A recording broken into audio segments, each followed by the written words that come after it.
Good morning, everybody. This is Table for Two with Naomi Nachman on the Nachum Segal Network. And we are right here inside of Gourmet Glatt having a live show in Cedarhurst. We're not on the Lower East Side this morning, so turn on your computers and apps. Of course, your apps. I love the apps. It's been such a lifesaver for me driving around town. I need to hear my Nachum Segal Network colleagues talk, and I turn on that app, and there is so many of our great hosts from our great network. Our show is sponsored by Hod Golan, the height of taste. I'm joined by an incredible group, an incredible lineup today here in Gourmet Glatt. Usually I have one or two cooking demos and a nice couple of guests, and we got some giveaways. But today's show is action-packed with demos. I thought it'll be such a nice thing. We've got such a busy time of the year coming up between Purim and Pesach is just around the corner. I always tell everyone, for me, it's Erev Pesach.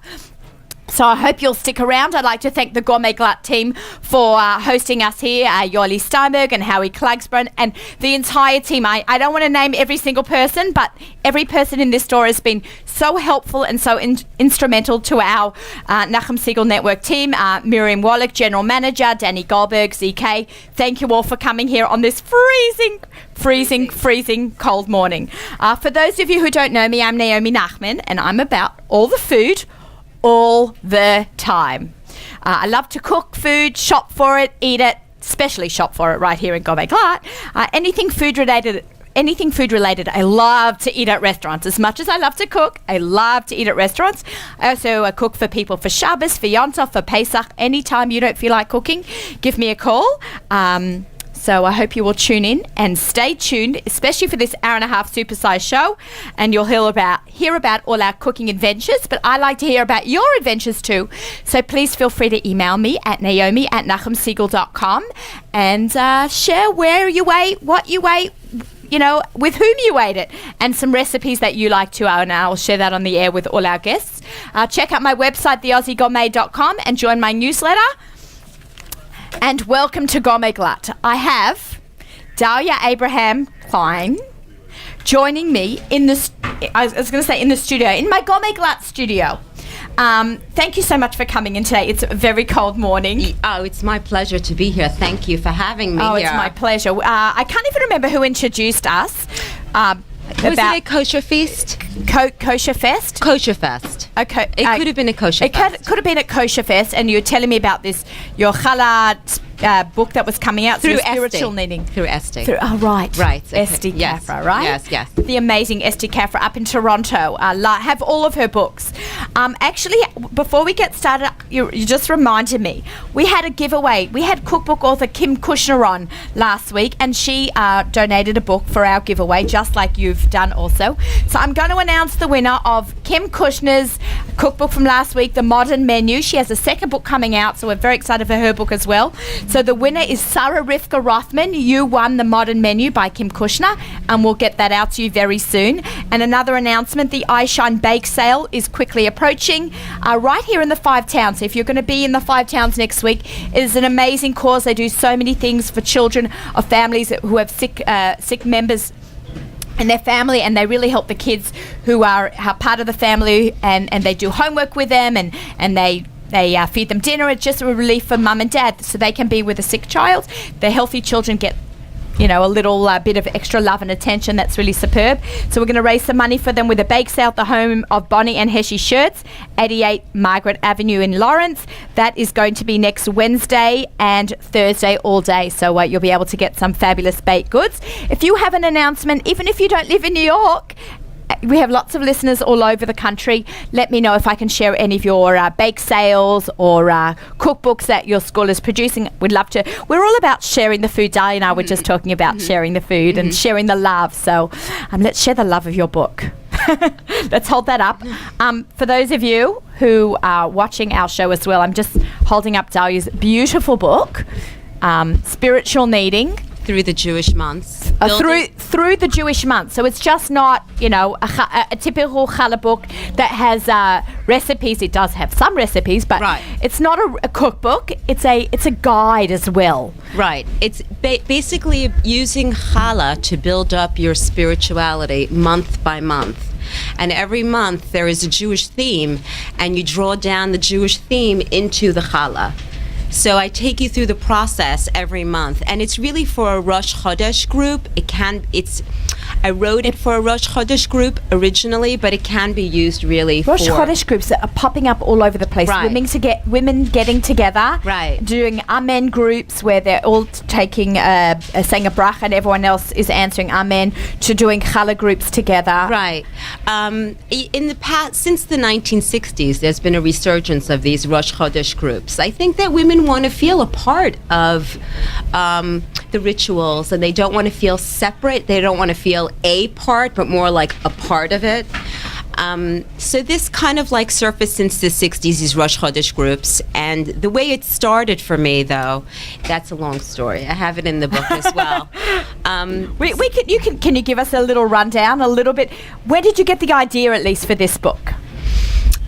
It wasn't like all of a sudden an epiphany. It was like one thing that fell into another, and it's like really I felt like God placed me in certain positions in my life for this all to converge into one.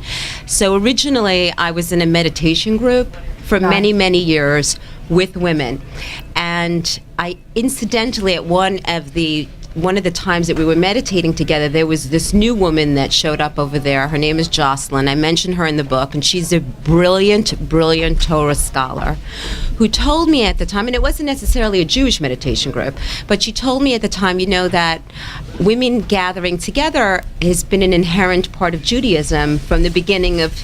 Right. The women stuck together. Right. And even in Mitzrayim. Right, exactly. But I didn't know this. Right. I was kind of like new to this. And then it kind of struck me. And then I actually started to gravitate away from the meditation group, and I started to form my own Rosh Chodesh group. And I said, something, women should be doing something like a mitzvah on Rosh Chodesh. And I said, and how about challah together? And so the whole idea of, and then I started to realize that every single month of the Jewish holiday, there's practically a holiday. Every single month. Right, it's become known as a women's holiday. But every single month there is some type of Jewish holiday. So then I started to incorporate the theme of the holiday into the challah, and that way the challah could be kind of like a springboard to reach God, and it could tell a story. So you bring the challah to the Shabbat table, and then the challah, and every month it looks different, it tastes different, and it starts to be a conversation piece. And right. You can start to teach Torah at the table. Based on your beautiful challah centerpiece, yes. Which is so nice. Right. So let's talk about, there is so much to talk about. We could do an hour and a half show with Dalia about the book, because, besides the themes, there's also the challah shaping. So we're going to go in a little bit in a couple of minutes over to do one or two shapes together. But let's give an example. Tishrei, your challah it's a stuffed challah with apples and silan, apples and honey. How brilliant is that? Right. It's made with, instead, when God spoke of honey, he actually was referring to silan, to date honey, which is actually, so that's that's the sugar that I incorporate for the challah instead of regular sugar. So for that month I use silan. And then I make a spiral, which is very typical for the Jewish holidays as well. And then I top it with almonds. Almonds in Hebrew is shaked. Ah, right. So I top it with almonds for Tishrei as well. Wait, I wrote some down. Adar Bet, which is, I guess, not this year, but... Adar Bet is the extra... It's a rose, right? Wasn't Adar Bet a rose? Oh, Adar Bet is... Okay, so we have the leap year. Right. Okay, so the leap year... When we have the leap year, the one that I do is I do an egg. I impregnate the challah with the egg. Right. Yes, that was Adar Aleph. Yeah, I wrote it down. And Iyar was a pull-apart challah, and Nisan was a pita bread. I guess symbolizing Yetziat Mitzrayim. Every month, it's got this lovely theme. Right, and for this month, we're in Shvat. I use the seven Shivat Haminim in the challah, and I shaped it in the shape of a pomegranate as well, because it's one of the 7 species of the land that God blessed. So I shaped it in the pomegranate, but then I basically incorporate all of the 7 species into the challah as well. Yeah. Again, using olive oil, instead of regular oil for, maybe like a vegetable oil, using again Ceylon. I'm going to hold the book up a little bit so people can see. Over here. We can show the inside of the book as well. We'll show the inside of the book as well. You also talk about, besides the shaping and the recipes, and you spoke about the kavanah that one has when making the challah. It's not like, you just throw in together the recipe. Even kneading the dough has an explanation and what you should be thinking about. Right, drawing down. So the way that I introduce, in my Rosh Chodesh group, when I gather women together, and you can do this on your own as well, as long as you read it and you bring in the intention. While the yeast is proofing, so there's like 10 minutes during that time. Right. So that's when I'll go and I'll explain the theme of the month and why we're shaping it and the ingredients that we're using. And then while we're meditating, like for Shabbat, it's according to the Kabbalist, man is like a tree in the field. Okay.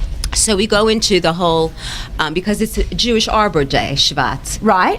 So we go into the whole theme of the tree, and when you're kneading and how your roots, which you don't see, are basically your ancestors and your faith, and you kind of like knead that, right? And your legs are like the trunk, and they're holding very steady. And that's kneaded into the challah while you are kneading, that kind of intention. So then you bring it into the challah. And we're going to do this right now. Yes. All right, let's pop over to our set over there. All right, we are going on a walkabout. As being an Australian, I can use that term because, okay. All right. You're going to be on this side. I'm doing this little walkabout from the table, literally the table for two. And we're walking over to our set where we have, as you can see, a beautiful display. Thank you, Miriam. This looks lovely, that we set up. Okay, we have right here some dough, which I pre-made. This is great. Yeah, no problem. We were talking about, I'm going to hold this for you. Okay. So, see, I've got my mic here. I'm going to hold this for you, and we're going to do some demos. Okay, it's going to be a little tricky only because I need some space. Okay, we can make you some space. We're going to be doing okay, I'm going to hold that up for you. Okay. I'll hold that up and you just do what you need to do. So, for the month of Shvat that we're in, I'm going to try to pull this off. I know, and I tried to get it at room temperature. Your challah dough should always be at room temperature. Yes, it should be at room temperature. It's also easier to work with at room temperature as well. So the first thing that we're going to do is we're going to do the challah for the month of Shvat. And there's two different challahs they basically are pomegranates. So I shape it as a pomegranate. So we're going to now roll this dough into a pomegranate shape. That's so cool. This is a little sticky. I might have to do it on the. It's a brand new, very clean tablecloth. This is a little tricky to work with. So what I will do is I'll try to roll this out, and it should be rolled out almost to about 3 feet long rope. So it's very long. We want a very long. It's very, very long. So that's why I'm trying to work with this. Okay, we'll make a mini one. Today. Okay, so the alternative, the other pomegranate that we can do is basically so that it looks just like a real pomegranate on the outside, because in the book it's cross-section pomegranate. Okay. So the easiest way, only because it's hard to work with right now. No, well, let me wait until maybe it warms up and then I can do it. Okay. Yeah. So it's just to really form this into a ball, just to give you an idea over here, just like this. So forming it into a ball. Dalia's rolling a piece of challah, the size of her fist, a big chunk. Right, into a ball, just like that, and then I'll take off a little piece of dough, and I'll roll it into a tiny little ball, like the size of your thumb. Right, and she's rolling it into a tiny piece. I'm rolling it into a tiny piece. And what you want to do is you want to place it right at the center of the ball on top, and then you take this knife, and that ball, what you do is you kind of, with a knife, you create a plus sign.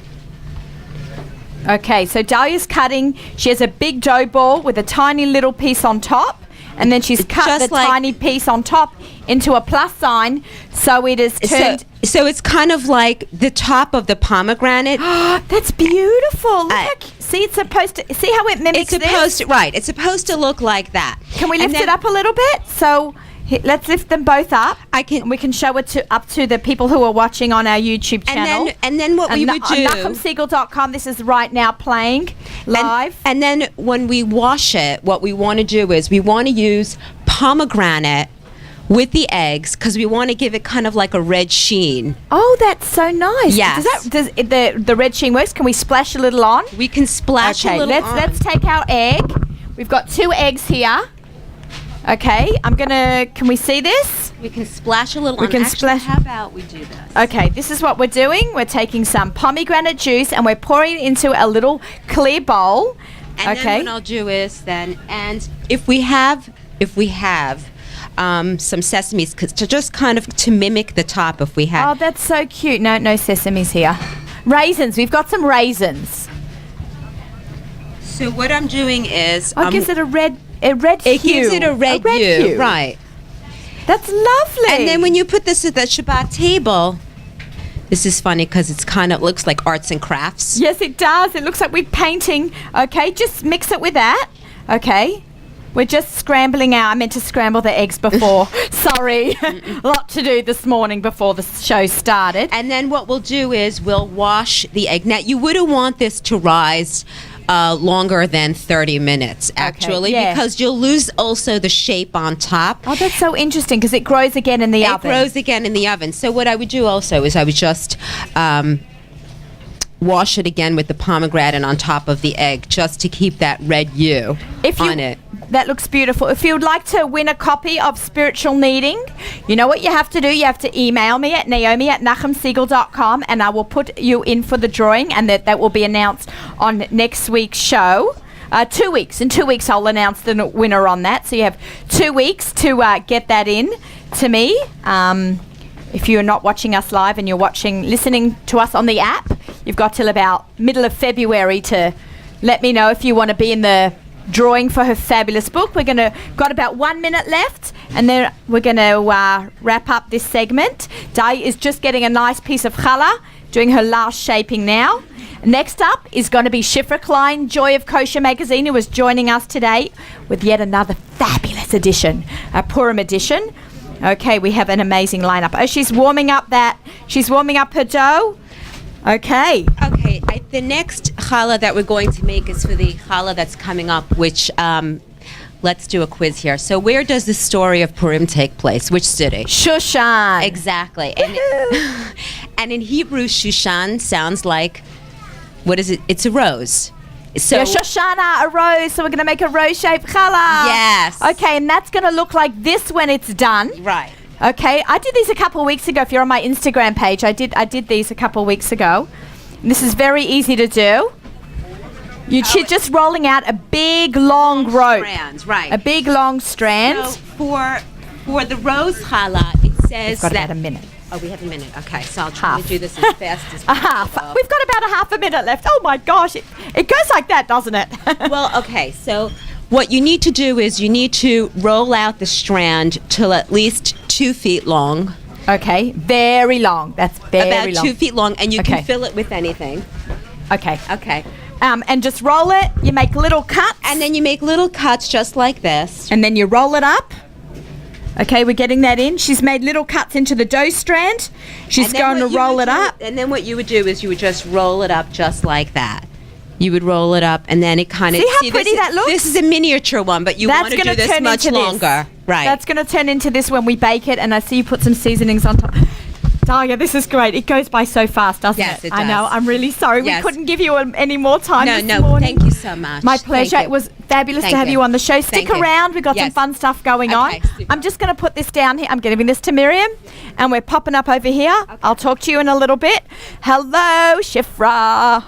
Okay, I'm just popping back up. I'm going on my walkabout. That's an Australian term. I don't know if anyone's seen that Paul Hogan movie from the 80s that goes on a walkabout. So it's what the Australians do when they need to change scenery. They just go on a little walkabout. So we went from the table to the... Yeah, that was really, really interesting. I know, it's great. fantastic. I was really enjoying it. Especially as someone who really likes to bake challah. Yeah. I mean, it's so amazing how many amazing ideas are out there. Right. I know. Keep them coming. I love, Dal and I were talking about sharing the love. I love to share the love. And let's continue sharing the love of Joy of Kosher. Okay, I'm just switching my pages of my notes because I have some good stuff to talk about again. Yeah. We did some Purim-inspired challah. I know. That's very challah. cute. Yeah. Right. They did. Okay, so I have that on my list of things to talk about. Fine. I'm going to put that we'll down. get there. Okay. Wow. Another beautiful... edible book. I call this the edible book because always the front page, you've always got something spectacular on the front. Well, it has to be, right? Right. Well, we let our readers vote for it. Right. I think that's such a cute idea. And it really helps us decide because it's hard. There's so many beautiful pictures, and how do you choose? Right. And how do you choose? So we really get everyone's opinion in. Yeah, and then the winner is chosen. I like this because I like galettes. You know what's interesting? People like to choose the traditional food item. Yeah, I noticed that. Like Yom Tov time, people chose challah. Now people chose the hamantash and galette. It's interesting. Right. And that's what speaks to people. Right, but I think there's something about being a from Jew that it's all about tradition. Exactly. Everything we do is Masorah. Exactly. Like, it's nice. I like that. Okay. As usual, you've got, besides just having the Purim section, it's a good cross-section a lot. You know, everyone knows, who knows me knows I love to travel. Now you've put this new thing in my head, Hong Kong. Yeah, it's amazing. I mean, the writer Elise Glickman wrote it. She had visited Hong Kong, and she shared so many amazing different tips, travel tips, and also like what to see and the Jewish culture, because it was so interesting to read about the Jewish history of Hong Kong. Yeah, I had no idea. I know there's a lot of Australian Jews that have gone to Hong Kong for business, but I didn't know it was so established. Yeah, I mean, Jews have been there since the 1800s. Right. It's amazing. I had no idea. Yeah. Almost as long as they've been in Australia. So I thought that was a really great piece. Things. Exactly. Okay. The torch it. I love to torch. You know, everyone, I like to torch and I like to deep fry. I'm getting a big thumbs up from Chef Aviva Friedman, who posted something on Facebook last night about deep frying. So I like to deep fry and I love to torch. Yeah. So I love to torch. So I love the torture book. I was once in a restaurant and in an airport. We were just getting coffee and I saw that they were bringing out all these torched grapefruits. Oh, wow. And they called it creme brulee. Yeah, grapefruit brulee or something. Grapefruit brulee. And I'm like, I need to learn how to do that. And I've done it since. All I have to do is, we could have done it here on set. Oh, yeah. Yeah, get a torch. It's really the easiest thing. We happen to have, we've been using torches for, years already. Creme brulees, whatever. So we had some lying around. My friend was laughing. She's like, I don't have a food torch lying around my house. But it's really something that's, inexpensive, and it's so much fun. And it's a great gift. Yeah, I think we might be having some torching later on. I'm not exactly sure. Oh, cool. Yeah, I'm not sure. I did see Aviva bring in some sort of creme brulee thing, but I'm not sure if that's creme brulee. Okay, and then I just want to let's talk about the latest, I think this is shidduch that's been made. Okay, she doesn't know what I'm talking about. Between Chef Chaya and Cooking in Heels. Okay. They are one of the biggest Instagrammers. If you are on Instagram and you are following the Nachum Siegel Network or Naomi Nachman or Dalia or Joy of Kosher magazine, these two ladies have massive followings. They really do. For good reason. Of 10,000 followers each. So you can shout out to them. I haven't even met them. Yeah. I'm dying to have them in the magazine. So now I see that they're in the magazine. I'm like, that's fantastic that you got these two. They run their businesses just on Instagram. I've got a blog and all this stuff and a radio show, and they've got Instagram with so many followers. And they did the most exciting thing. They did we like to do twists on tradition. So we said, everyone loves traditional foods, but how do you switch it up and change it up and make it exciting? Yeah, absolutely. So they shared a sweet potato trina that literally blew my mind. It was amazing. Do you get to eat everything? Yeah, we taste everything that's in the issue. Obviously, we have to make sure that it's good. Okay. No pressure, Nay. Yeah. It's a very tough job. So it was just amazing, incredible, with some ceylon on it, and it was really great. Okay. And it was really worth trying. It's amazing how the dips, speaking about the evolution in kosher food, right? How the dips, it used to be hummus and tahina, and you'd put that out, or maybe the roasted garlic, because I've seen that around for 20 years. But now, all the crazy dips that are coming out, all the Israelis that have bought their eggplant salatim and all the Yeah, and it's such a fun gift, talking about Purim. So every article that we did was, how do you take that and give it as an edible gift for Purim or any time really, because it's always nice to give someone a gift that they could eat. Yeah. So Especially give it to dips me. are like the ultimate. It's so easy to pack up. You could pack it up with some tahina or chips, and those dips will really impress that's whoever a you send good it one. to. Yeah. Yeah, dips and chips for. You can make for pita this- chips, pita. We did pita in the magazine, so that's great. And yeah, that was another edible gift idea. So we really took it, every article, and showed how you can take it and make it into an edible gift. So that was fun. That was great, and I like Yeah. the soups. I like how you did the soup Yeah. section. But I have to, not that I'm running over the soup section, but I Yeah. love caramel. I've Yeah. become obsessed, and I'm a big fan of Little Miss Cakes at Melissa K. Shout out, right? Shout out to you, Melissa. Hope you're watching, because we are sharing our love of your talent as well in the book and as well as in person Yeah. in the magazine. But I love caramel, Yeah, and caramel's she's given, amazing. and it's so popular. I've done a lot of like cheese and caramel pairings lately. Yeah. Oh, that's Fruit- interesting. Cheese and caramel. goat cheese and caramel is to die for. That's a really interesting idea. So yeah, we did a salted caramel is very trendy right now. Like Yeah, anything everything. salty and sweet is like the ultimate. Right. So like just drizzling a bit of sea salt on your chocolate chip cookies will take it up a notch. So we did salted caramel, and what I love about this recipe is that I'm flipping to Melissa K is a pastry chef, and in the magazine Enjoy of Kosher, we always get different experts to share their experience and the best way to make things. And what she did was she took something like a caramel, which is really difficult. I think it's very difficult to, really perfect. And she gave a very simple recipe so that you really can't mess it up. right, and I've burnt a lot of caramel Right, in my I days. know. And It's this so one hard. is such a good recipe to have. she has a simple salted caramel Yeah. sauce. And I asked her, I said, can I make this for Pesach? So I put it on Facebook, and she said to me, call me right away. Or she goes, I'm calling you. So she actually, like 2 minutes later, she called me and she says, okay, try it with honey and let me know how it interesting. goes. Okay, so how was it? I haven't made it. I'm doing okay. it Sunday. You let us I'm know. doing it Sunday. But, people from the book like to hear the authors. You can For reach out sure, to them. yeah. They all have amazing blogs. Reach out to And Little they Miss will K. share Like- original recipes just for the magazine, which is really cool. And she took the salted caramel and showed how to use it in 4 different ways. And each one is an amazing edible gift. So it's really exciting. It's Chef Klein approved. Well, I guess you don't get into the magazine and if if you you're would not. taste it, you would approve it too. So Okay, yeah. So, and of course, I love Alexandra Rovati. Yeah, she's trying to great. get her on the show, Alexandra. Oh, you must, yeah. I've been trying. I've been in she's negotiation a real talks with her. expert in Italian food. I know. Italian Jewish food. Well, she yeah. has. She has. Kosher food. I'm going to say it wrong. A zablioni. How do you say it? I don't know. We'll ask. I think it's like zabion. Zablion. Yeah. Zabion? Zabion. Zabion? Yeah. It's quite often used. Sabion. Okay, it's quite often used in is it the cream part of the tiramisu? Yes. They can also have it just on the side like a mousse kind of thing. It's an egg cream. Yeah, With the exactly. fresh fruit like she has it here. I'm just going to hold that up to the people who are watching us right here live in Gourmet Glatt. Having a lot of fun here. People standing around. Oh, we got a cheer from cheer from our crowd. So this looks absolutely fabulous, and as hopefully the months get warmer and Yeah, exactly. And this is- Chag Aviv yeah. is just around the corner. Even though it's, I think I'm going to say it in Celsius because it makes it sound worse. It's minus 12 degrees outside in Celsius. Oh wow, It makes it's it- cold. It's really cold. Okay. So Also, one other thing I must touch on with you is this whole, besides the hamantashen and the duck. I love duck. I'm obsessed with duck. Yeah.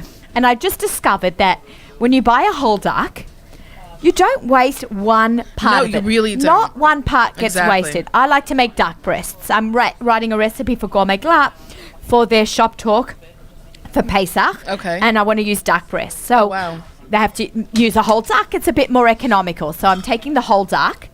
The skin I'm keeping so I can render Exactly. some fat to make matzah balls out of.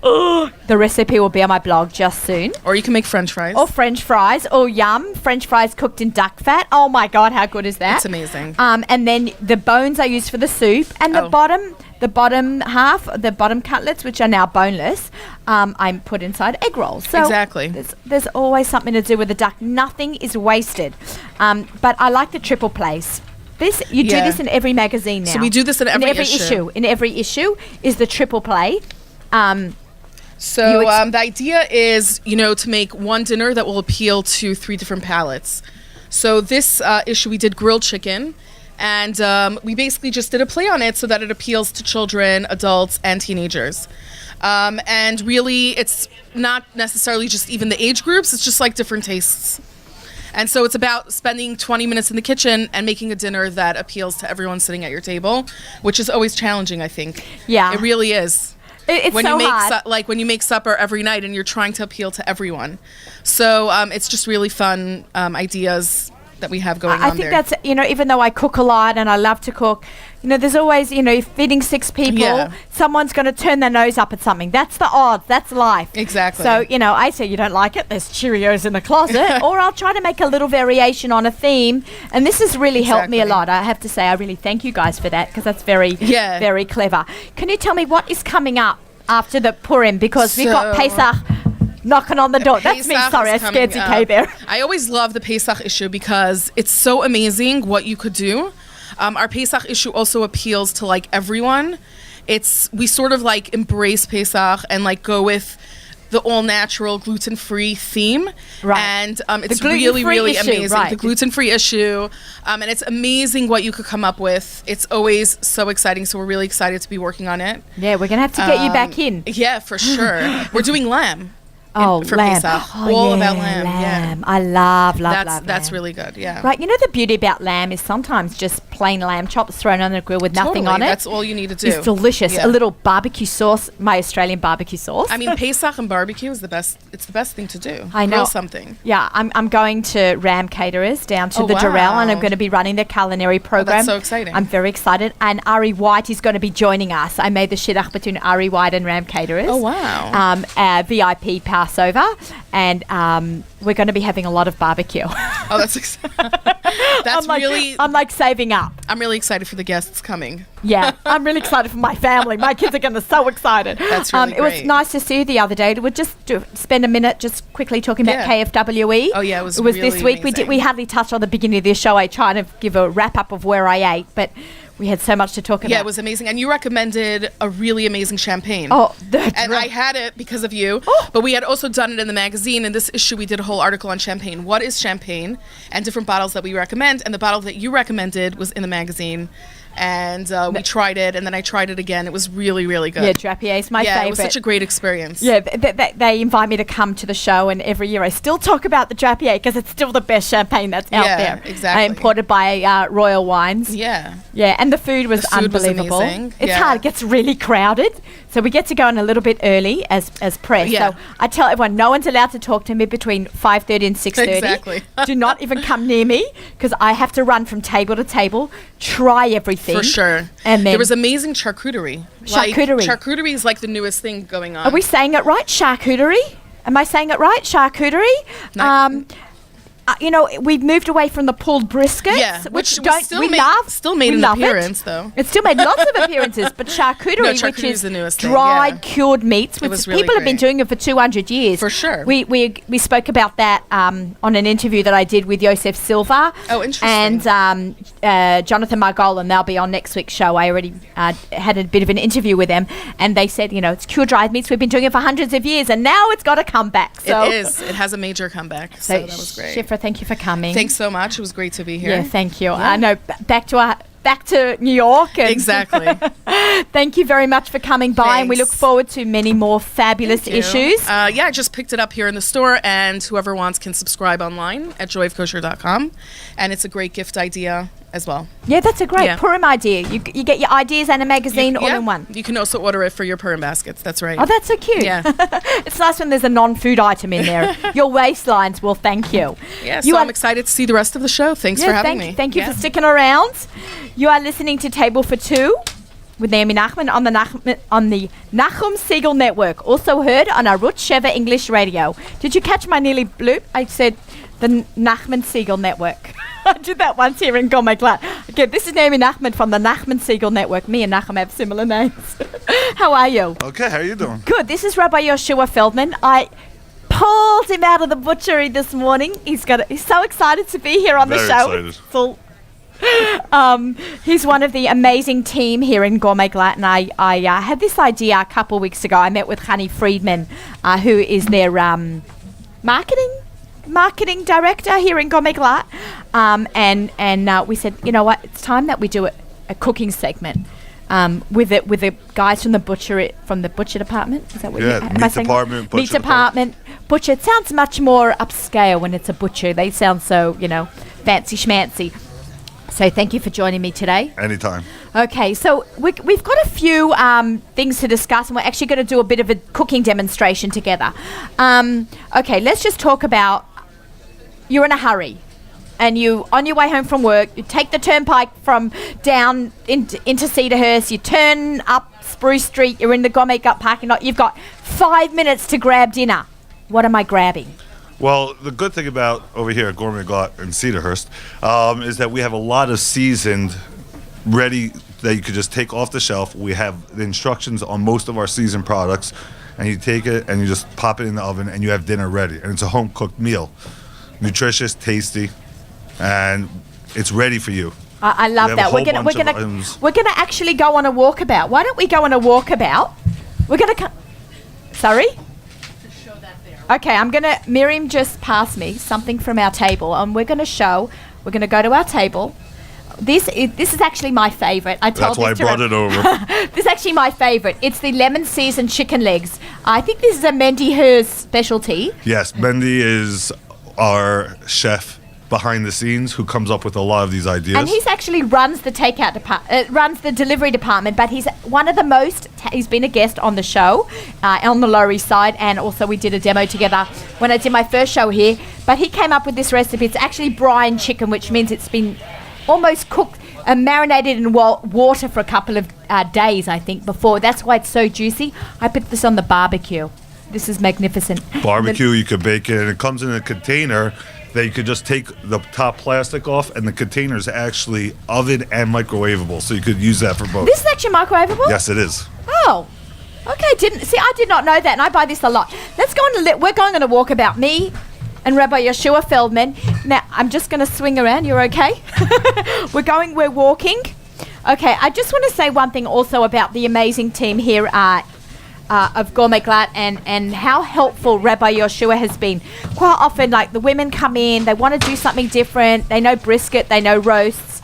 There you go. You actually help them come up with ideas for like a piece of meat like this, or something that's not pre-seasoned. You actually help them with those kind of ideas, and I really love that you're available for that. Well, that was the whole point, and that's what we try to do here, is that we have someone standing there at all times, whether it's me, Rabbi Beryl, Rabbi Yona, that we go ahead and help the customer figure out anywhere from, okay, what am I doing for dinner tonight? Do I want to season? Do I want to start from scratch? Something simple, something more elaborate, and we help them pick out the proper cut, pick out the meat, look at the meat with them, and then help them with some ideas on how to cook it. Okay, so let's talk about, as we were saying, the pre-season. So we've got all our beautiful pre-season packages here. Look, chicken fajitas. It's got the vegetables and all the seasoning put together. I can actually smell it through the package. This smells divine. All that Mexican flavors, so everything's all pre-packaged. And it even says here, saute on medium flame for 15 minutes, stir frequently. It doesn't get easier than that. And I love that it's fresh. Okay, we've got here buffalo wings. This is a family favorite. Gabriella Nachman loves this. It's not one of these crazy spicy burn out your mouth. Not at all. A fabulous package. Throw this under the on the barbecue. Right now it's -12 outside, so there's no way we're doing that. Well, under the broiler. Under the broiler. Just put it into a broiler pan, put it under the broiler, flip it, and it's probably about 8 minutes aside and you're fine. And then we've got things like, I'm going to say this funny, kebabs. Kebabs. I know, in Australia we say kebabs. Here we go. You've got beef satay ones. You've got a seasoned chicken. This is really great, the seasoned one. This one I like a lot. This is one of my favorite. And of course, look, they've done all the hard work for you. I want a hot. And I've got all the vegetables all grilled up, all lined up, ready to just go on the grill. So you don't even have to do any of the work. Okay. Are you ready for our cooking demo? Whoops. Just going back to the wings, we also have the seasoned chicken wings besides the buffalo. If you don't want the spiciness, this is a very tasty, the seasoned chicken wings. Same thing. That looks great. Let me have a look at that one. Okay, kind of looks like a little bit of an Italian seasoning on this one. So you have lots of different options. So now we're going to do our cooking demo. You don't want an apron, do you? These Not are really. these are our table for 2 aprons.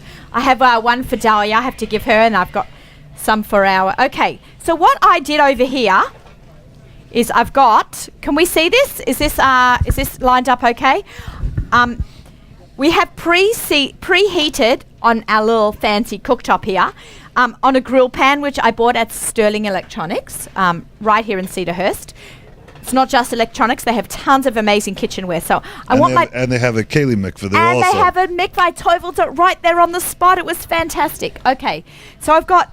Why don't you tell me what this is? This is the pepper crusted Chateaubriand. Just to explain what the Chateaubriand real quick, and this is what we discussed. Yeah. Is that when you have a rib steak, think of your normal rib steak. What you do is you have the bone, you have the center, and then you have a flap. Well, let me explain all 3 of them. The bone, if you were to have them all together, would be the rack of ribs. Okay? And each one is the bone. We take it off. We take that strip off, which if you pull it off all together, that's the surprise steak that we have over here. And then you have the center eye, basically, which is the Chateaubriand. And what we did was we put very little oil on it, and then we put a pepper crusted, and Naomi's going to show you how to cook it. This looks fantastic. And I like this piece of meat. I'm going to try to describe. It's got, as we said, a nice pepper crust, but the meat itself has got a nice amount. You see a little bit of white. That's the fat. Fat is flavor. Without the fat, a little bit of marbling. We call it marbling in the business. In the center, it's marbling, yes. It's just gives it the flavor and makes it juicy. So now my pan is nice and hot. Am I adding a little bit of olive? You can put a little bit of oil. You don't just a drop of oil. Oh, I guess I didn't open this one in advance. I'm opening a little bit of canola oil up. I'm not using an olive oil because olive oil burns very fast. It does not take to high heat very well. And I want this on a nice high heat. I'm swirling my grill pan. I'm going to take, is that hot enough for us, or give it another minute? Give it another minute. Okay. Turn it up a little. Turn it up. Oh, let's put it on nice and high. You want your grill pan to be very hot and high, and we want to sear it. And what we're going to be doing afterwards is stick around, because I'm going to be having Chef Aviva Friedman, who's going to show us how to make a fried poached egg that goes on top of the Chateaubriand. No, I could do the Chateaubriand. Well, this is why we have a culinary trained chef coming to do this with us. Yes. Okay. I have here, I just want to show while my pan is getting hot, we did a nice little recipe before, and I'm going to show what this looks like. So this is, what do you call this? It's a rack of ribs. A rack of ribs. So I'm going to take a rack of ribs. I actually got this in my Kosher foodie box. They sell them also here in Gourmet Glatt, but I got it in my Kosher foodie box. You season it with your favorite seasoning. I chose this one. Then you take, this is my Sweet Baby Ray's. If I can't get my Australian barbecue sauce, this is my alternative. I love this one a lot. It's absolutely fantastic. Have you used this one? Do you use this one? I usually just use spices. I'm not a big barbecue sauce. Oh, yeah, we discussed that. I like the taste of the meat come out, so I don't use a lot of the barbecue sauce. So I like a little bit of sauce. I'm a saucy person. I like sauce on my food. So I take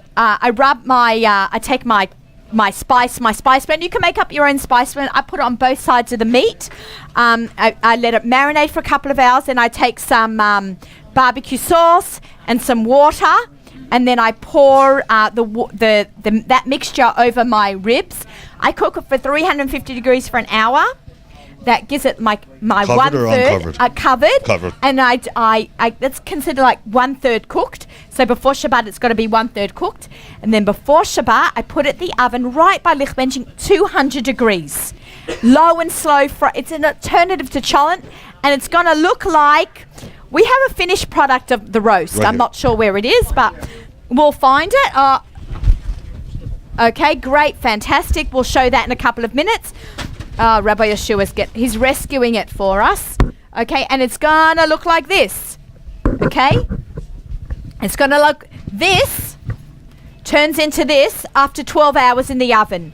Okay, you scoop off the fat, any fat that you see around it, you take that out, and it's absolutely fantastic. I usually serve it on a carving board at the table, and everyone just pulls it apart. I serve it with coleslaw. It's a fabulous Shabbat lunch alternative than Challah. Let's go back to our Chateaubriand. Okay, I'm just going to lift it up with my knife. Okay, center on. Do you hear that sound? Do you hear? Put the microphone there. That is the best sound in cooking. There is nothing nicer than a piece of meat searing. Yum. Or tuna. I love tuna. Seared tuna is also one of my favorites. Meat's better than tuna, though. I know. I'm sorry. My hashtag is carnivore, right? Okay, now this little baby is called a meat thermometer. I'm just going to maybe lower it. This is a meat thermometer. I'm very picky on the internal temperature of my meat. I like my...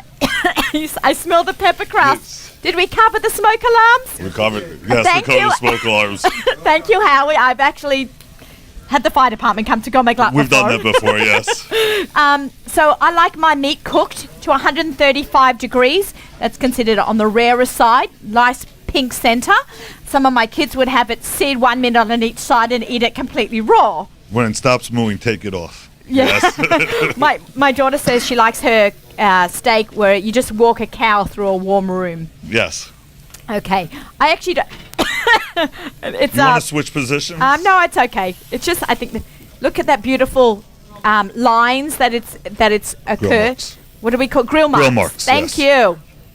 Okay, I'm already turning it over, and then I'm going to make a crisscross. So I'm using a meat thermometer, and I'm going to stick it inside. And I want it. You have fancy ones. You have fancy ones. They have electric ones. They have ones that have You can. they actually have a wire coming out, but they also have it that's wireless. So you could put it into the oven, and it will actually you can read it out without opening the oven. There's an app. You can actually buy an can app. I buy have an a app friend for who it. barbecues, and he controls his barbecue from his app. I think he can monitor it Just from be inside. careful when putting the thermometer in. You don't go all the way to the pan, or if there's a bone, you don't go by the bone. You want it in the meat. You want it in the center of the meat because the bone will make it hotter than it really is, and it doesn't Okay. give you an accurate temperature. Right, so we want to make sure that that's nice and rare, but not too well done. Okay, that's at about 80 degrees right now. Okay, we're going to take this off. I'm going to flip it again because I want to show you crisscross grill marks. See? Now we're going to turn it on a different angle. So it gets a nice crisscross grill mark. Okay, that one quite wasn't done. These will continue to cook up and we'll eat them a little bit later on in the show. Okay. What else can we talk about with the meat department? We've got our Pesach is coming up. Pesach is I know, coming I'm freaking everyone out, but I believe that we were talking before that you were telling me that it's going to be about 2 weeks away till you Next Saturday week? night. A week. Saturday night. So a week 1 from week Sunday till will we- be kosher for Pesach back Unbelievable. Well, I really want to thank you for that because I've already got like lots of orders, thank God, for people that want me to We cook will for them still for have our- Pesach, and I need to get a head start. So I know I need, and if you are the kind of person that needs to plan ahead and likes to cook and has access to Pesach kitchen, you can come already to Gourmet Glatt and start preparing your meats. And if you're the last minute person and you're not sure what you're doing about Pesach and you need to put together Pesach last minute, Gourmet Glatt's here for you. They will have seasoned meats. We will and- have seasoned meat. And remember, since it's Pesach, like it's all gluten-free also. All of our seasoned products will be gluten-free.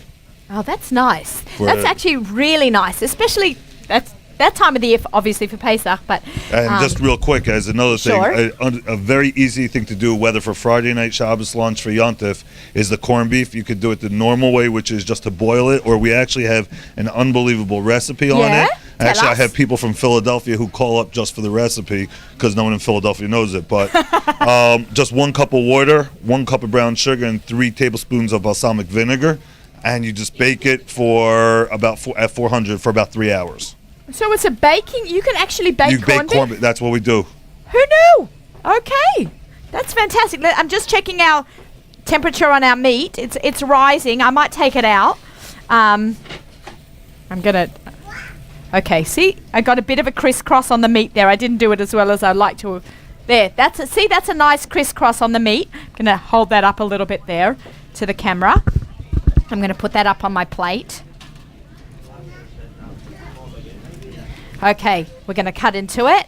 Oh, now I need a fork. No, don't No, not don't yet. cut into it yet because you need Oh, a yeah, couple right. more minutes. Right. So. And we're all but supposed to let it. You also want Before to let you it cut sit. it, you want it to let. You want it to rest. To rest. We want it to rest. Yes. So we're going to let it rest We're for gonna a let it couple rest of for a minutes. couple minutes, Oh, and then it thank should be you. ready. Yeah, so we'll come back to this in a little bit when Aviva and I'm actually going to throw this back on. And I'm going to put it on a little bit lower. And we're going to monitor that. we're going to monitor it from over there, and then if we're going to get our oil nice and hot. I know how we, and continue with our interviews. Thank you very much. Thank you very much for having me. This is great. This is really informative. I love that you share and that you're here for us all the time. Okay, thank you. All right, I'm gonna wear my apron, Aviva. Fantastic apron. Thank you so much for coming. Oh, it's a pleasure. I know it's a crazy day, but this is your day off, isn't it? Yeah, so it actually just want to show you how much this actually means to me that I managed to shut myself out at the crack of dawn on my day off. I never get up this early. Thank you. I really appreciate it. Pleasure. Aviva has very late nights. Aviva is the head chef, Sous chef. Sous chef, second in command at it's such a prestigious job for a young chef. It must be very exciting for you at the Loft Steakhouse in Borough Park. That is on your to-do list. Yeah, it was very providential the way it worked out. It was, a kind of takeover from another restaurant, so I got to get it on the ground up, and we really built from there. It was really exciting. The whole process was really, really exciting.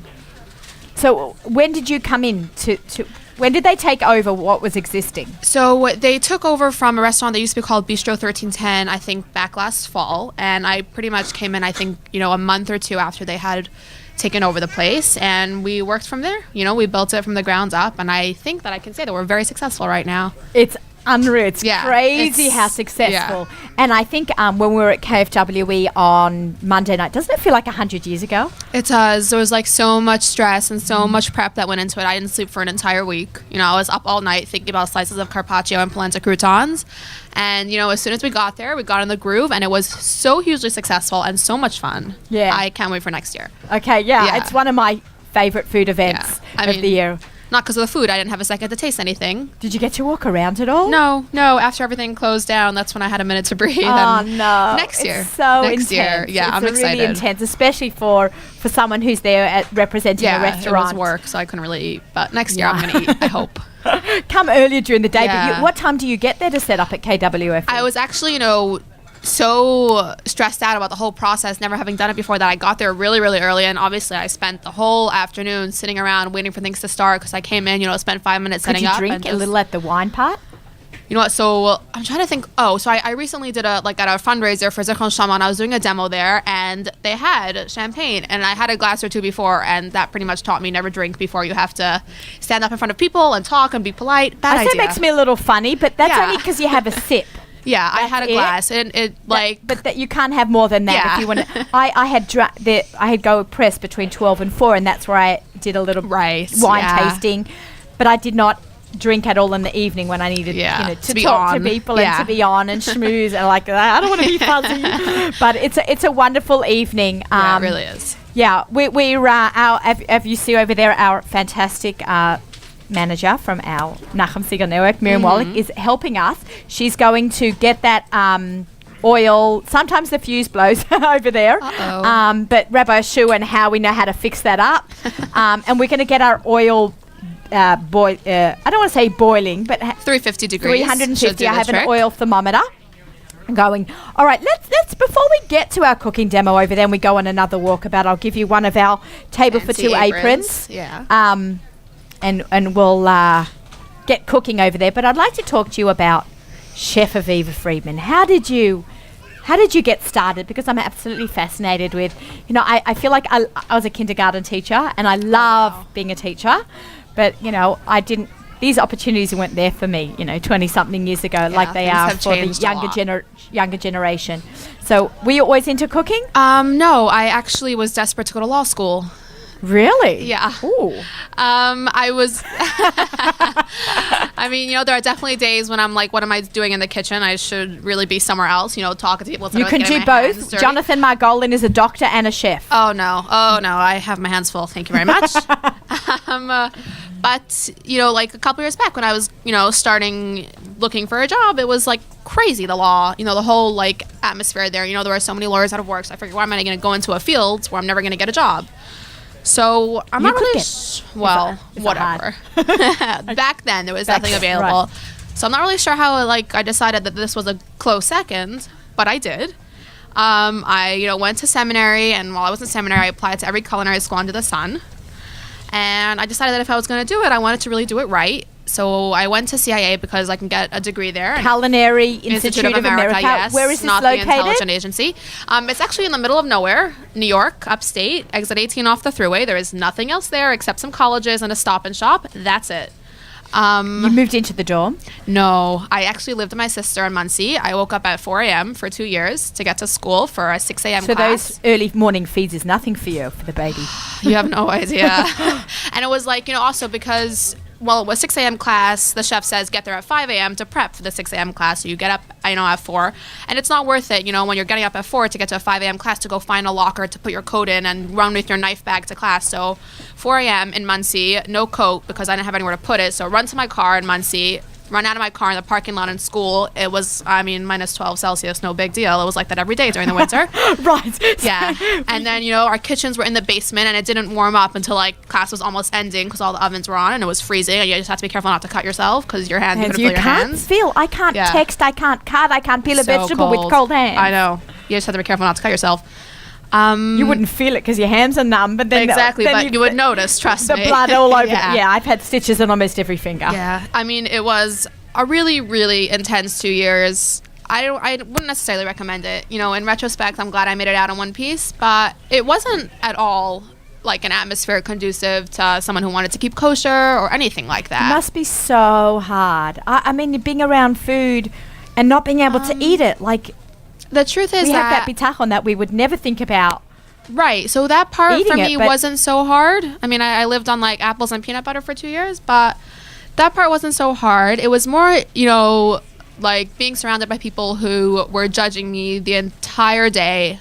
I don't know, I'm a little bit shy and I found that very stressful. They wanted to see if you would crack. Not even that, just it's very odd to be surrounded by people who literally think all day that, I guess the best way to describe it is that you're stupid because you're literally throwing away an opportunity to be exposed to so many new flavors and whatever, and always just judgments. And then there was the fact that, the whole school is kind of styled after West Point. Their rules, their attendance code, all that Really? stuff. I know, it's ridiculous. Like West Point for They chefs? take themselves very seriously. It's bizarre. You just have to go there and I'm not glad drink you're the so Kool-Aid. honest. No, Yeah. I'm really glad that you're so honest about it, because to me it always seemed like you're in a castle upstate whipping up fabulous dishes. That's what it looks like. It It's really what does. Look, right? Yeah, It's it- really that's what it looks like, hard. yeah. I didn't realize and I know you've done this, but until now, I didn't realize what a really difficult challenge. It was tough. And you weren't married yet at that I point. actually got married, let me think, 3 months before the end of school. Obviously, yes, you can imagine how tolerant my husband was, that for the first 3 months of marriage, I was getting up at 4 a.m., running out of the house and coming home and making him supper and then falling asleep before I even ate. Oh, God. Yeah. But it must have been some supper, let me tell you. Not really, no. Mac and cheese more often than anything Wacky else. Mac. I was here in Gourmet Glatt the other day. Yeah. And it was right before I were going away. So I put some wacky mac into my wagon. I hope no one saw you. And people looked at me. I'm like, don't judge. I've got a 7-year-old who learnt it from the neighbours. I've never What are you supposed to do? Yeah. I'm like, oh my God. But there's something about noodles and cheese. It's comfort food. It's probably my favorite food. I don't love know how many people are going to hear this, but that's my favorite food. I love spaghetti and meatballs. Yeah, Simple, me too. easy. From the Beis Yaakov cookbook. My mouth is Never watering tried just that. thinking about Yeah, there's nothing like it. Right. So, Yeah. okay. So back to our journey. So you got married, you graduated, Yeah. and then I actually took the summer off. good. That was really nice. Yeah, good for you. I was expecting my daughter. She's right there. She's 1 now. She just had her first birthday. Oh, she's so cute. Oh, that's She right. When is. I was there the other day, I think it was her birthday. A few months ago. Gosh, no, it Like was a- just in January. Oh, okay, Yeah, right. we were talking about it. It's her birthday party was in the works, but I can't even tell you how Oh, long. you had the cutest picture on Thank Instagram you. about a 3-4 layered cake and her Yeah. just smashing into it. Yeah, That was yeah. adorable. I stayed up late after work to make that cake one night. That was really fun. So after I took the summer off, and then I had gone to ETC as a very idealistic young chef just out of school. I wanted to learn. That's in Teaneck. Fantastic restaurant. Right. I wanted to learn from Seth. So, I was willing to work for not the greatest pay, whatever. That's how it is in We the do our culinary grind world. work. Right. That's how it is in the culinary world.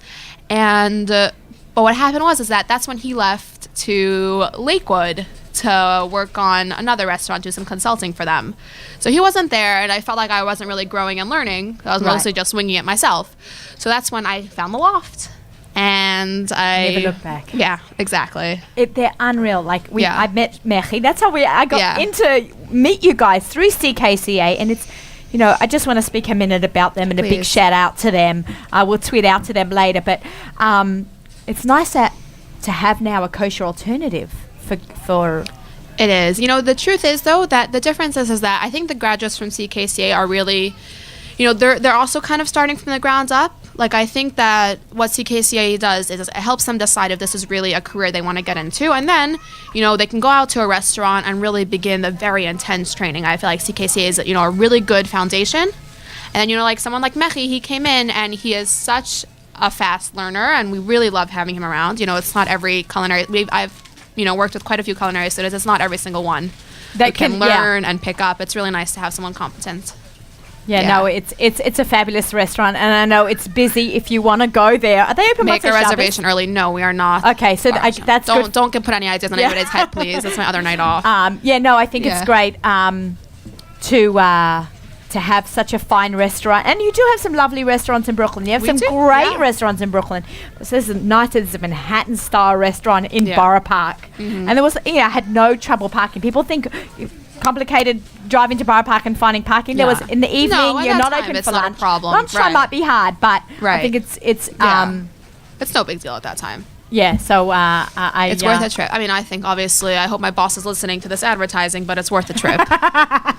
It's definitely worth the trip. Yeah. Okay, so when I was at the loft, I had some beef carpaccio, and then I was talking to Aviva. She had come out to talk to. I was there with 3 amazing food bloggers. I went with Melinda Strauss, Deanie Klein, and Honey Apfelbaum, and we had this egg that I asked you to specially make for us, which became the talk of the town that night because I Instagrammed you cutting it open for us. And we're going to make this fried poached egg, right? Is it a poached egg? It's basically a fried egg yolk. So we're going to go and walk about. We're going to talk about that.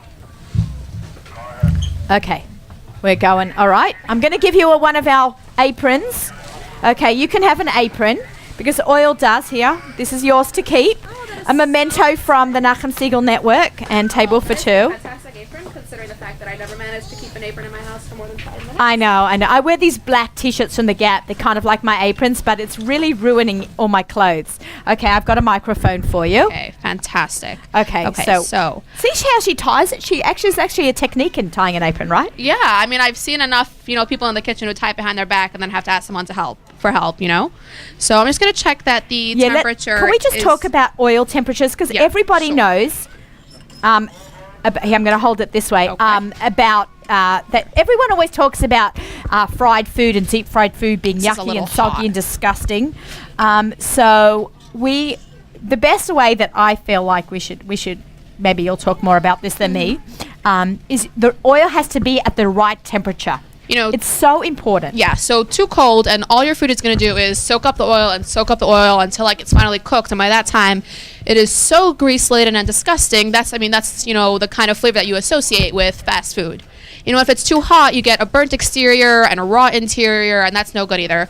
So what you really want to do is, an oil thermometer is a worthwhile investment, especially if you make candy at home, which I do, so I use it for both. $10 at Sterling Electronics or at your local Bed Bath & Beyond, but I couldn't tell you how much it costs. I sent my husband out to get mine, but it's definitely a worthwhile investment. I make candy also, so I use it. Of course you do. 4 times a week, probably.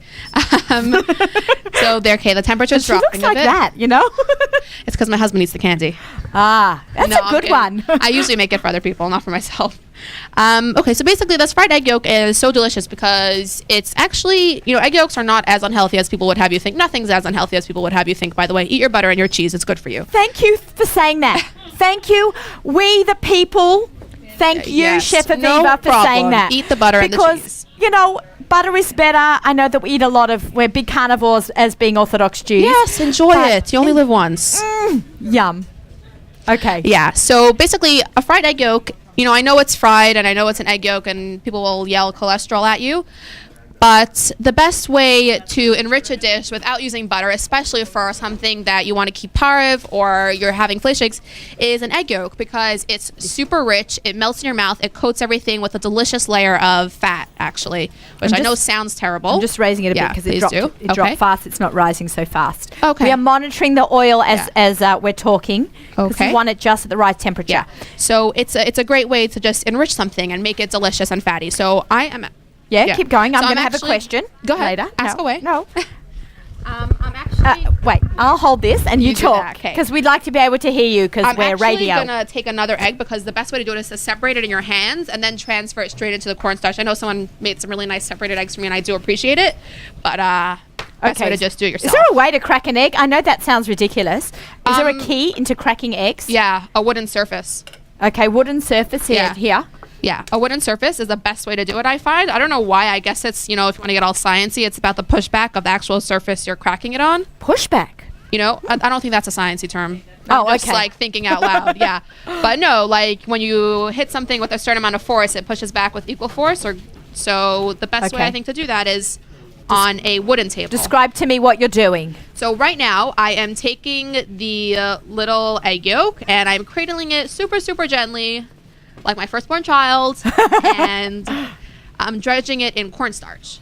Okay, now can you use potato starch? I'm sure you can. Any pure starch should work. Cornstarch, rice starch, potato starch. I've never tried tapioca starch, but you can try.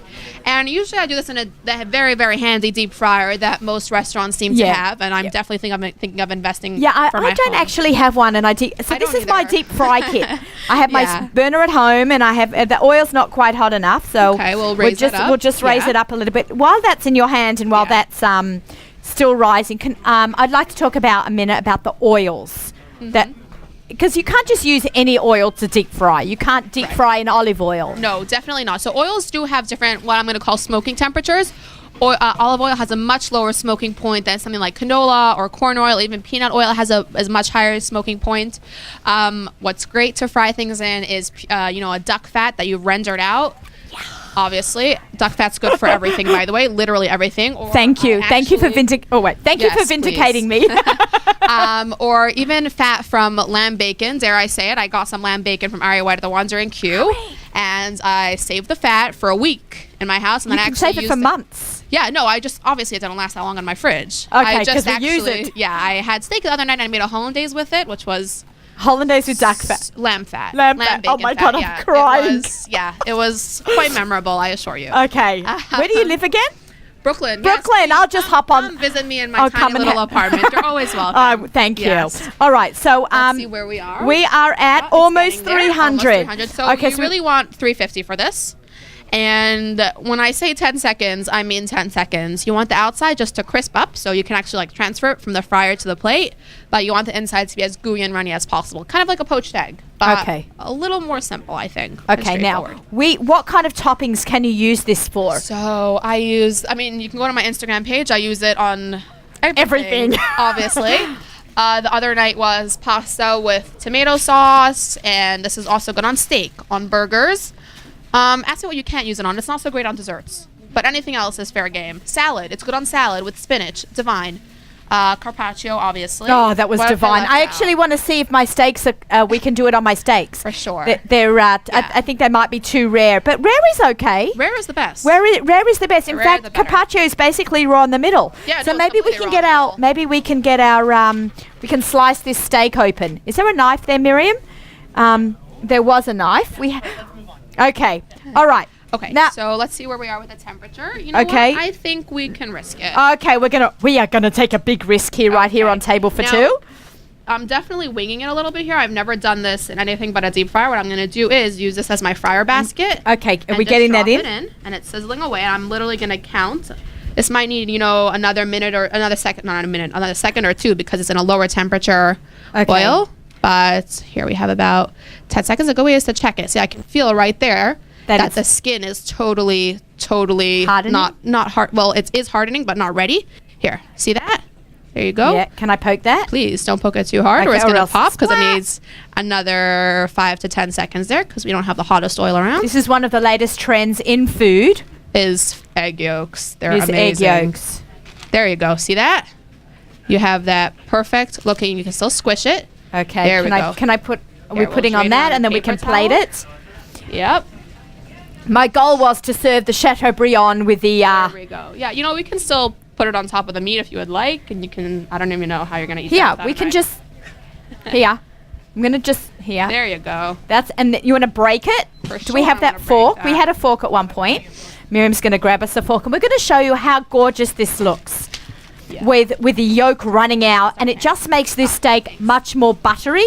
Okay, I'm gonna let you do it. Oh, You are too can kind. do I the have honors. honors. Okay, ready? Oh, I'm so excited. There you go. Oh, And that is that perfect egg yolk you're looking for, and it's basically like serving your steak with butter, almost. so this is Second our best. kosher version of a butter, a piece of butter on top of a steak, because you see that in so many restaurants. Well, non-kosher restaurants. actually, if you want to know, when the kosher world gets really brave, I actually made butter out of beef fat, a compounds butter with parsley and cilantro at work, but I was told that we need to wait a little bit longer until everybody's comfortable with actually putting a piece of beef fat in their mouth. I am comfortable. Yeah. I am comfortable. I'm coming back to the loft. Okay. Do that I got to also. try the duck tacos. Won't Oh you just? my gosh, they are so good. I mean, I'm sorry, I'm not tooting my own horn. I worked on it with someone else as well, but it's stuck in a taco. I Duck mean, and a taco. seriously. You don't not get Yeah. better than that. I'm working actually on a recipe for with Schiffer Klein on fish taco, doing a fish taco bar. Yeah. And I Yeah. love the whole tacos and the whole Taco Tuesday. It's oh, dinners. me too. Yes, me too. It's the best. It's also like a great vehicle for any kind of protein or anything. And you know Yeah. what's nice? I've been using corn tacos, yeah. Corn the tortillas. corn tortillas, They're- and it's gluten free. It's not hamotzi. You don't have to worry about washing and benching. Some of the kids are like, I have to wash and bench, really? I'd rather just skip the bread part and just eat the filling. For but when sure. they don't have to make that commitment. I know, Well, it's a big deal. Dinner and time we're is a proud of our commitment, commitment. But Yeah, for sure. a corn tortilla is great and it's easier on the belly, so because it's not flour. And it's a great gluten-free option. Yes. So, Yeah. Aviva, thank you so much for coming on Pleasure. and Thank you for spending having time me. with This was us. so much fun. Yeah, this is great. Yes. Okay, we have to get together again and Yes, cook. for sure. There's a bathroom up the back. You can Thank wash. you. You can wash your hands Fantastic. Thank up, you so and much. we're gonna. I'm gonna give you this. We're going back to our final walkabout. I'm gonna leave this here and we'll disconnect our fryer. Okay, here we go back to the table. Hello, Howie. Hello, Naomi. Okay, here we are back again. Yes, I can't believe Once the again. last hour and 15 minutes has flown by. you've been quite busy, haven't you? I've been quite busy. It's a lot of back and forth, but I think it's nice to showcase so many of the talents. Dalia's book is unreal. Right. I love the whole philosophy behind it, and Aviva and having Rabbi Yoshua helping us. It's great. I'm privileged to have them every day. I know, and I Well, love to come shopping here every day. And sometimes we have to be the guinea pigs for all the things that they're trying in that meat room. They marinate, then they cook them, and then someone has to try them. I like being the guinea pig. Like once in a while, Harry will come to the back office, Right. and he shows me all these really cool things that people have sent him as samples and saying, how do you think your customers will appreciate this? And then he calls me in to try some of the stuff. In fact, there's a bag waiting for you in the back. If you remember last time you were here, I had a whole box of samples that I didn't even know what to do with them. Remember some of those? Oh yeah, Chia chia things and all kinds of- is great. Right. So Yeah, we'll whenever finish you- sorting through that box and And then- decide what we're going to sell and what we won't. Right, And we'll go from there. They've got good stuff. Now you gave me a bottle of balsamic vinegar. It was like a vintage wine, like Did it look like this? Palermo. Okay, usually balsamic vinegar is from Moderna in Italy. Right. This is actually a product of Turkey. Right. It is one of the best balsamic vinegars. Now, I believe that there are different levels of balsamic vinegars and like different levels of wine. And, you would think the more expensive the bottle, the better it would be. But this is an inexpensive bottle for the amount you're getting. Half a litre here. This is half a litre, It's a 17 ounce 500 bottle. mils. Yeah, and it's a special reserve. So you're getting a high quality product. It was it was a trial here in the store. They gave me a fantastic price on it to give it a whirl, and the reaction's been really, really good. I know you came back with it and said, This was amazing. When I did my What's for Dinner segment last week or 2 weeks ago.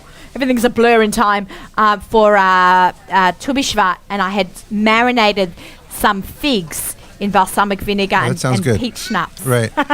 And a little honey. With this was unbelievable. This is really a very high I got a quality. fantastic deal on it. I'm selling it. It's a promotional price at $5.99 for a 17-ounce bottle of a special reserve it's not balsamic. normal. It's as if it's free.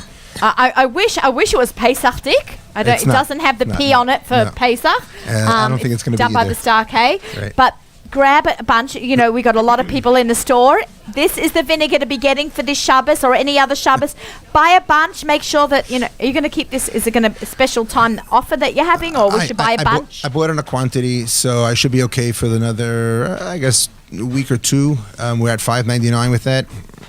I will not be able to maintain that price. It is a special reserve product, which will be pricier as time goes on. However, for right now, grab it at $5.99 because it is a fantastic, fantastic price.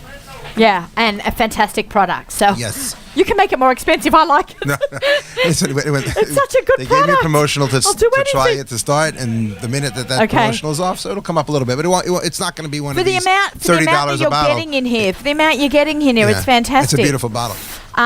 All right, let's talk about what's coming up in 4 weeks from today, Well, from that's 3 yesterday. weeks from 3 yesterday. weeks and 6 days. No, it's 3 not weeks 3 from weeks. yesterday 3 weeks from yesterday? is Purim. Oh, We are, wow. we are now See, 3 I'm weeks. too focused on We're now Pesach. under 3 weeks. Under 3 weeks to Which go. puts And us at three. Which puts us at.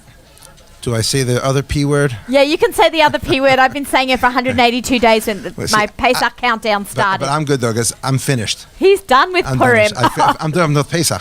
You're done with My Pesach. Pesach shopping is Because you're done, I can start. Thank you. Right, exactly. So we can get merchandise in. Our pricing is being set. The quantities have been ordered. Delivery dates have been set. There's a process. It doesn't just happen overnight. And I'm basically done on my side of it with the most difficult challenge, which is the decisions of what to bring in, what's a good retail, what's a good price, what can I promote, and what's going to be something that's going to attract people. I want to give everyone a great value coming here, Pesach time. We have everything. And I have to appeal to all walks of Yiddishkeit. Literally, it's from the person who just literally perhaps the only thing they'll do a whole year would be sit down to a Pesach Seder, to someone who, so to speak, brings nothing into the house. Right. And we have everything that runs the gamut. And it's a fantastic challenge. You even have bags. We do a bag, right? We do Bags of bags. I got to say, I think it's amazing because, like, I'm so busy with Pesach, right? That it's so difficult to think about Purim. And I just know I just have to come to Gourmet Glatt and just buy it all in one place. Right. And it's customers like yourselves that I know. You're a chef, and I know that you're starting next week to start cooking already for customers that have... Planning ahead. Right, Smart exactly. ladies, planning ahead. Well, Because the week right. before Pesach, they have plenty of Right, time. and you only have X amount of hours to be able to do this. So people reserve you, and starting next week, you're already cooking for Pesach. Already next week. So- Turning over the kitchen with my sous chef, Melinda Strauss. Right, and then there are the items that I have to have in to be able to supply you and other people that are doing the same. So there's a lot of people in our community that go to Florida and they cook and they freeze and they ship. It's so easy to cook and ship. To put, Today it's doable, yeah. Yeah, like if you're willing to pay the extra money for the suitcases, and I did it when I went to Israel. I bought all my food from Gourmet Glatt. I cooked between Purim and Pesach, just like I cooked it for everyone else, and then I froze it tight with as much air out as I could. I packed up a suitcase. I put towels all around it. To insulate it, right. To insulate it, I covered each piece in foil and then into a Ziploc bag in case there was leakage or breakages. And everything went solid. They came out in Israel the other side. Frozen, solid. I had a 10-hour layover in the ground in Rome. Right. And it stayed frozen solid. I got to Israel at 4 a.m. and the first thing we did was unpack the freezer, unpack the suitcase, everything into the freezer. Everything was frozen solid. Fantastic. We actually have for here, this year, we have 2 different trucking companies that approached us to actually ship merchandise. Customers can shop, perishables even, and they could send it down. They're going to go on refrigerated trucks down to Florida. It's not our trucks. It's not us shipping it, but they could shop. We're going to label everything, and they're going to route it throughout Florida, and they're going to be able to have Gourmet Glatt, whatever they want, in Florida for Yontif, which is That's fantastic. unreal. That's unreal. I'm just glad I'm not on the logistics side of getting that delivered. You should you know how they have pop-up restaurants? Right. You could do a pop-up supermarket. There's an idea. Where's Yoli and Moishi? Hey, there you go. Let's open up in Miami or Orlando. That's a good one. Right. For 3 weeks. Just And open that's up a it. tent. You don't have to worry Well, we about sort weather of do. there. It's right here. Right. Okay, and just the trucking company will get it there for you. Yeah.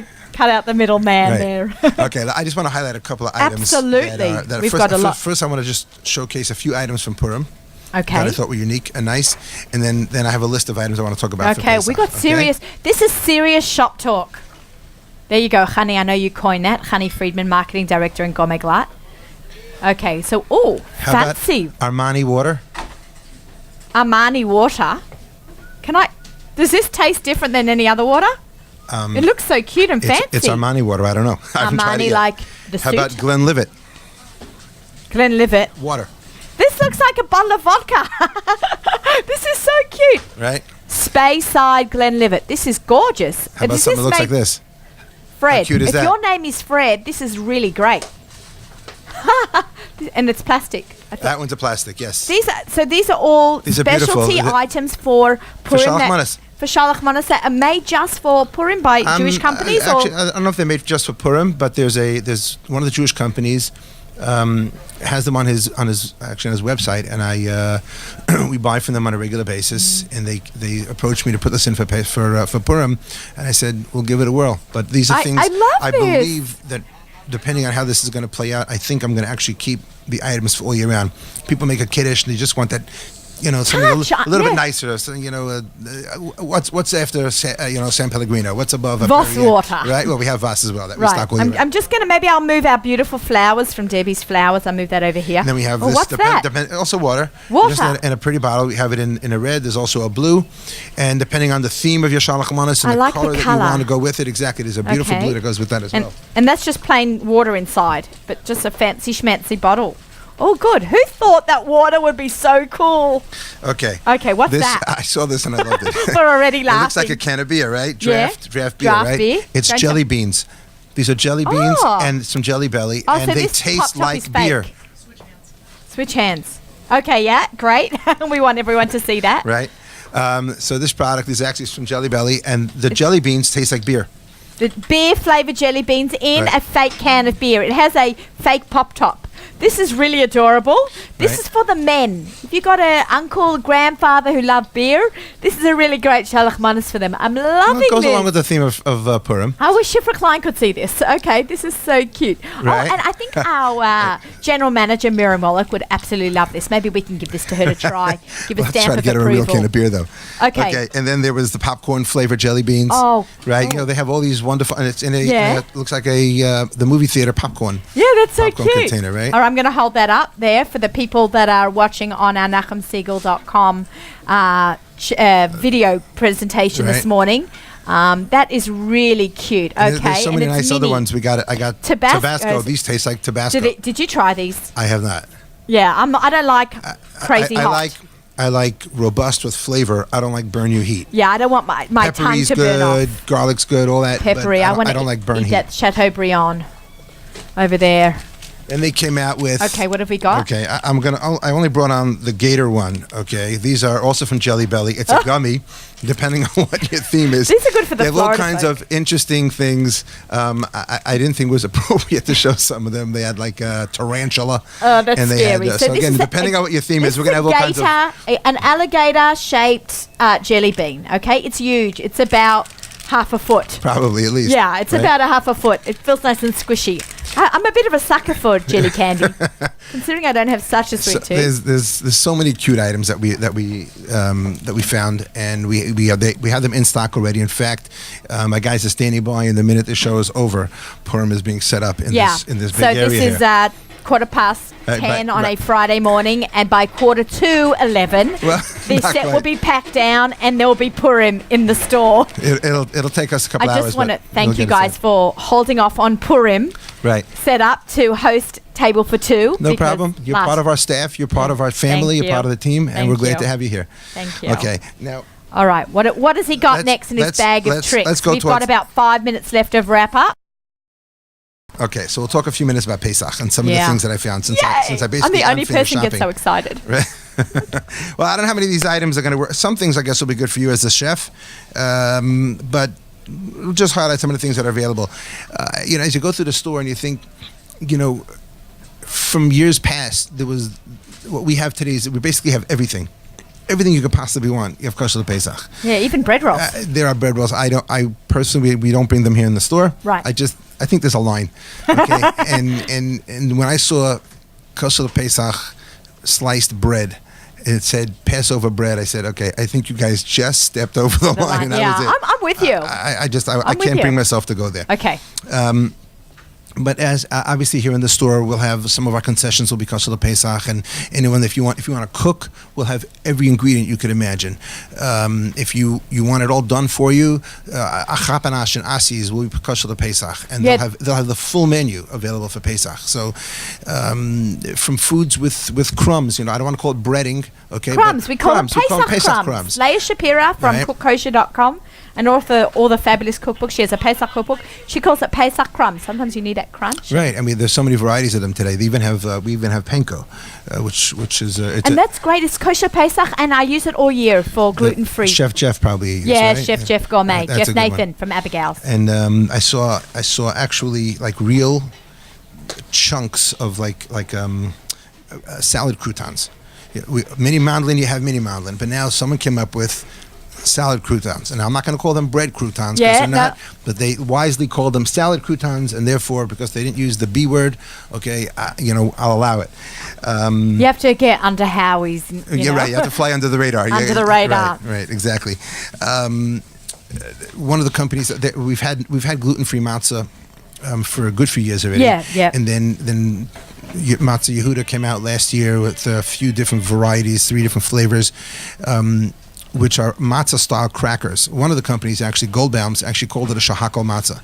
And being that this year you have such a long chalamayit and people are going to be traveling, and I guess not always will people have access to washing hamotzi for a matzah, but if someone is traveling or if they're in an office and they can't necessarily wash and so on, you have they called it a shahakal matzah, which I thought was really, really nice because it's calling it exactly what it is. And no one should make a mistake that when you're buying these gluten-free matzahs that they're good for the Seder, because they're really not. So you really have to be careful. Someone who's gluten-free, there are gluten-free matzahs, which some of the boxes actually say you can use it for the Seder. For someone that has that the health issue and they do need the gluten-free, then they should ask their Rav and so on. But otherwise, these matzahs are really not for the Seder. 2 years ago, there was an introduction in the market of almond flour for Pesach. Last year, it really took off. Almond flour, I use it in cookies during the year. It's fabulous. And this year, I saw there's a lot of it out there. And because there's a bounty and there's competition, the prices have come down on it a little bit, which is nice. It's considering that almonds have gone up. I'm seeing that there are deals available, so we were able to snag some. I pushed safflower oil in the store. I did it last year. It was the only oil I featured in my ad because it's just a healthier oil. Healthy oil. And consumers have gone from the safflower from Pesach into a whole year. My safflower oil business has gone up significantly because of it, and I feel like I introduced people to a healthier. Is coconut oil kosher Pesach? Coconut unrefined. Okay. Unrefined. And I'm looking for You'll let us know because a lot of us cook with coconut oil. Coconut I will or have duck fat, one or the other. It'll be if I can get my hands on the unrefined coconut oil. Spectrum is Kosher Pesach. You'll let us know. We'll get the word out to the people because I know a lot of people. All right, we've got about a minute left, Howie. One more product. How about sriracha sauce? Pesach. I cannot have Pesach without sriracha. Right. What would you do? What did we do before it? Right. I start putting my chicken soup on top of my matzo balls. It's crazy. And last but not least, one of the most requested items I have here in the store is a decent, edible diet peach iced tea. Diet peach iced tea for Pesach, okay? I didn't even realize that was an issue. The amount of Snapple that we move here, there's a tremendous demand. Okay, let's hold that up. And I'm going to hold this one up. This one is not the diet because the guys in my office devoured it in about 60 seconds. This one is called Nice Tea. It's from Geffen. They have it regular and they have it in a diet. And I will tell you that I did sample the diet. It was actually very drinkable. It If was we very had good. time, I would ask you to pour me a glass, but we are wrapping it up right now. Thank you so much, You're welcome Howie. again. Thank you for coming in. And I think that the next show will have to be after Pesach because The next show is for sure after Pesach. We're into I can Purim, count the then Pesach. minutes till lich benching. Okay. All the best. And thank you very much for coming. We have music sponsored by our friends at Kedem right up until lich benching. So everyone stick around to the Nachum Siegel Network and bop along to the music that we have got here. Thank you everyone so much for coming. This is Table for Two with Naomi Nachman on the Nachum Siegel Network. Our show is sponsored by Hod Golan, the height of taste. Shabbat Shalom everyone. Thank you for coming. Have a great week. Happy cooking.